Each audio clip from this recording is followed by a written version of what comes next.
Olá, bom dia. Nós somos alunos do Centro de Ciências Agrárias da Universidade Federal de São Carlos, do curso de Engenharia Agronômica. Nosso grupo é composto pela Camila, pela Evelyn, pelo Caio, pelo Otávio e por mim, Felipe. Nós faremos uma apresentação sobre a cromatografia gasosa, mostrando os princípios desse método, as suas aplicações e as suas limitações. Oi, gente, tudo bem com vocês? Hoje nosso grupo vai apresentar sobre a cromatografia gasosa. O que é a cromatografia gasosa, né? Ela é um método de análise e avaliação dos impactos ao meio ambiente para controlar a poluição ambiental. Esse método ele permite que a gente separe e analise as substâncias que passam facilmente entre seu estado líquido para o gasoso. Então esse método ele só se aplica para substâncias voláteis, né? A separação ela é feita para poder identificar as substâncias. A gente quantifica elas com esse método e, a partir disso, a gente consegue obter algum elemento puro, obter os resultados que a gente precisa para analisar a questão da poluição ambiental. E como surgiu a cromatografia gasosa, né? A primeira técnica da cromatografia foi em 1900, apresentada pelo botânico russo Michael Chizwet. Ele estava fazendo uma pesquisa para separar o pigmento de folhas de plantas num estudo sobre a clorofila. E enquanto isso, ele estava utilizando uma coluna de absorção líquida para poder separar o pigmento da folha. Então, com isso, ele conseguiu apresentar a primeira técnica cromatográfica e acabou publicando ela em 1903, em uma resenha sobre a cromatografia mesmo. De princípio, a cromatografia ela não tinha sido levada tanto a sério, mas depois de anos, em 1941, dois químicos britânicos, o Archer Martin e o Richard Sind, eles apresentaram um modelo que comprovava a eficiência da máquina criada por Michael. E só depois de anos dessa comprovação, eles receberam um prêmio Nobel de Química, porque através dessa confirmação, eles acabaram criando outro tipo de cromatografia, que seria a líquido-líquido. A cromatografia gasosa, ela consiste em separar fisicamente os compostos de uma mistura através de duas fases. Essas fases são a estacionária e a fase móvel. A fase móvel representa um gás. Esse gás ele é volatilizado em um injetor aquecido e acaba sendo separado aí os elementos da mistura e podendo detectar eles com um detector para saber qual substância que tem e a quantidade de cada substância presente. Já a fase estacionária ela ocorre quando o líquido está dentro da coluna. A coluna ela é uma peça tubular de vidro ou pode ser de metal também, que é a peça que o Michael estava usando durante a sua experiência para separar o pigmento da folha, né? Então, a fase estacionária ela consiste, né, nesse momento em que o líquido está dentro desse tubo. O instrumento usado na cromatografia gasosa ele é chamado de cromatógrafo a gás. Também conhecido como aerógrafo ou separador a gás. Ele só é utilizado para esse tipo de cromatografia. Princípios. Agora nós vamos apresentar os princípios da cromatografia gasosa. A cromatografia gasosa é um método de alto poder de separação. Possui uma alta sensibilidade e pode ser aplicada em amostras gasosas, líquidas ou sólidas, desde que os nossos analitos sejam voláteis ou possam ser volatilizados sem sofrer decomposição térmica. A decomposição térmica é quando a substância química se decompõe em pelo menos outras duas substâncias quando aquecida. A cromatografia gasosa é um método muito rápido, então as amostras complexas podem ser separadas na faixa de alguns minutos e misturas simples podem ser separadas na faixa de milissegundos. A cromatografia gasosa ela pode ser classificada em cromatografia gás sólido e cromatografia gás líquido. O que define isso é a sua fase estacionária. No caso, a fase estacionária ela pode ser um sólido ou um líquido imobilizado sobre um suporte parado. A fase estacionária é o adsolvente, é a superfície onde fixará o componente. Essa fase, como a gente mencionou, ela pode ser um sólido mesmo, ou um líquido ali. E aí vai haver forças diferentes nessa relação, tá? E aí, a fase móvel, que a gente chama, é o fluido, no caso o gás que arrasta essa amostra e propõe ali também que as saídas, que a gente vai conversar um pouquinho mais para frente. A cromatografia gás líquida é a mais versátil e seletiva forma de cromatografia gás, devido à grande diversidade de fases líquidas disponíveis na utilização na coluna. O princípio de retenção da cromatografia gás sólido é a dissorção e a volatilidade. A dissorção é a capacidade de reter ali os nossos analitos. Já da cromatografia gás líquida é a partição e a volatilidade, sendo a participação as diferentes solubilidades dos componentes da amostra.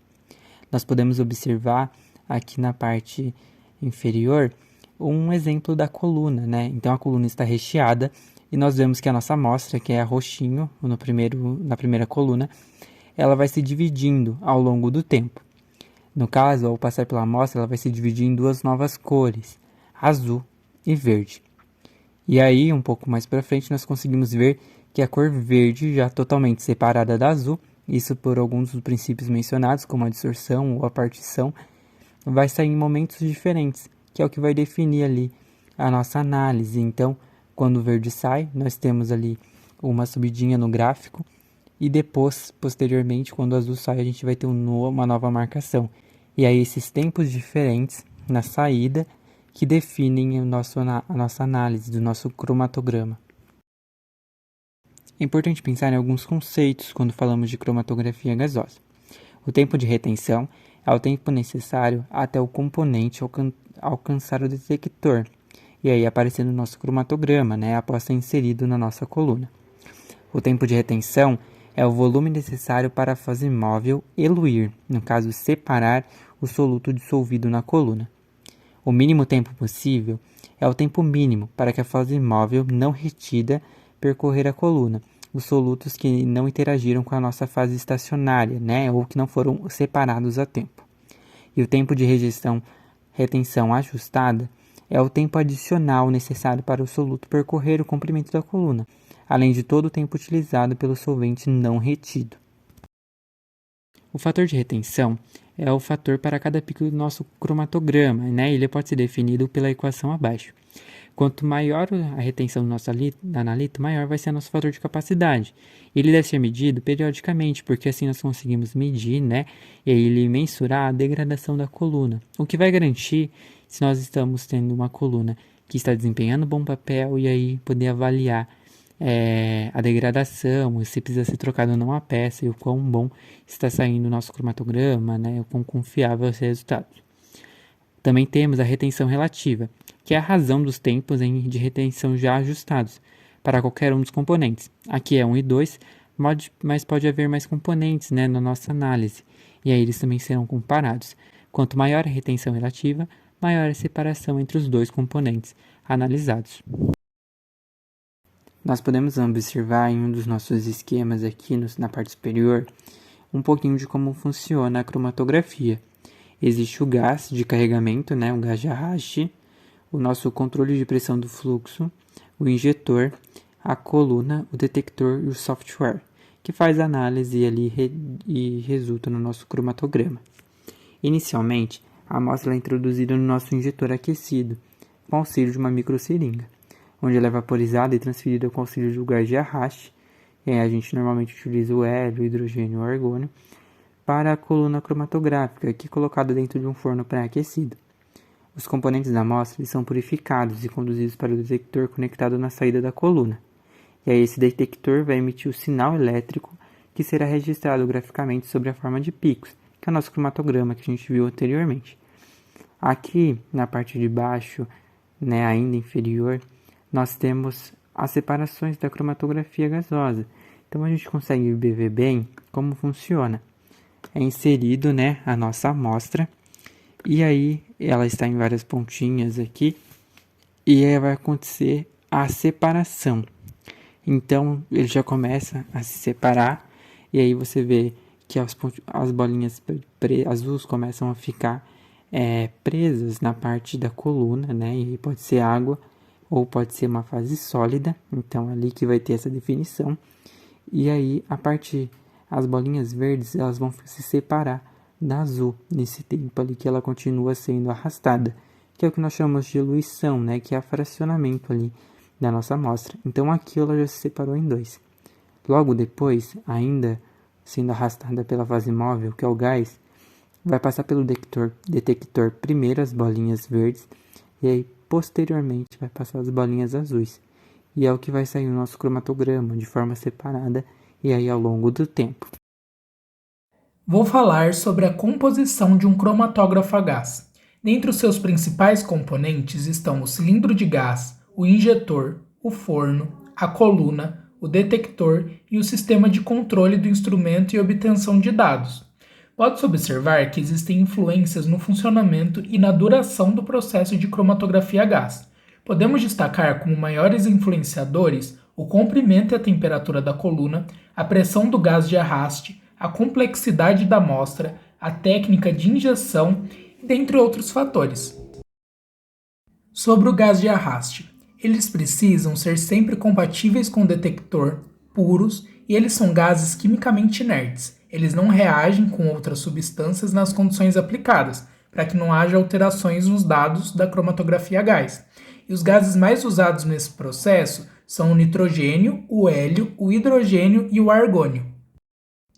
Podemos observar no canto superior direito do slide um esquema do sistema de injeção da cromatografia a gás. Apontado pelo número 1, observamos um septo de silicone onde é inserida a amostra.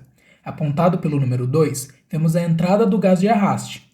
Ao entrar no cromatógrafo, a amostra é vaporizada e carregada pelo gás de arraste, sendo assim possível a análise. Sobre a coluna cromatográfica, ela separa os constituintes da amostra e é enrolada e posicionada dentro do forno para o aquecimento. Precisamos controlar a sua temperatura para uma eficiente separação dos analitos, pois garante que o processo funcione corretamente e ocorra na velocidade ideal, para que tenhamos resultados confiáveis na cromatografia. Torna-se importante uma boa escolha da coluna cromatográfica, pois isso pode influenciar nos resultados. Então deve-se levar em consideração a polaridade da fase estacionária, o diâmetro e a espessura do filme e o seu comprimento. E por fim, o que são os detectores? Eles são os dispositivos responsáveis por analisar a nossa amostra. Eles geram um sinal para cada substância em relação ao tempo de retenção da coluna. Nessas três imagens podemos observar três tipos diferentes de detectores e os sinais gerados por eles. Temos os detectores universais que geram um sinal para qualquer substância eluída. Os seletivos detectam apenas substâncias com determinada propriedade físico-química, e os específicos detectam substâncias que possuam determinado elemento ou grupo funcional em suas estruturas. Oi, eu sou a Evelyn e eu vou falar sobre as aplicações da cromatografia gasosa. Podemos ver que a técnica da cromatografia gasosa pode ser utilizada em várias áreas, proporcionando resultados confiáveis e possíveis de serem realizados, por isso ela é muito útil. É usada em análise ambiental para detectar pesticidas, organoclorados, PCBs, hidrocarbonetos, aminas e fenóis. Nas análises ambientais, a cromatografia gasosa é utilizada para fazer o controle de poluição ambiental, do ar, da água e dos solos, pois os equipamentos possibilitam identificar compostos vindos de aldeídos, cetonas, hidrocarbonetos voláteis e outros. Por exemplo, para identificar resíduos de pesticidas, herbicidas e fungicidas na água ou no solo. É usada em análise de alimentos, nos ácidos graxos, triglicerídeos, compostos voláteis responsáveis por aromas, açúcares e aminoácidos. Então, alguns componentes dos alimentos, como por exemplo lipídios e carboidratos, podem ser analisados pela cromatografia gasosa. E também é possível identificar esteroides e vitaminas a nível de traços. Na análise de adulteração, contaminação e decomposição dos alimentos, pode-se usar a cromatografia gasosa junto com a cromatografia em camada delgada. É usada na análise de fármacos, pois as indústrias farmacêuticas e químicas utilizam esse equipamento para realizar a análise das matérias-primas, dos produtos que estão em processos e nos finais. Mas a amostra tem que ser um gás ou um líquido volátil. E na farmacognose, que é um dos ramos mais antigos da farmacologia, a cromatografia gasosa é útil para determinar compostos presentes em amostras naturais e também substâncias indesejáveis, como coisas tóxicas vindas de pesticidas. Esse método também é usado no estudo de óleos essenciais. É usada na química forense e toxicologia, no doping e metabólitos de drogas. A área médica utiliza a cromatografia gasosa para estudar as substâncias endógenas, fazer controle terapêutico de certas drogas em situações de intoxicação, realizar exames antidoping e monitorar e também realizar diagnósticos em estudos forenses e na toxicologia. É usada na química industrial e petroquímica. A cromatografia gasosa pode se unir com outros detectores e existem várias uniões.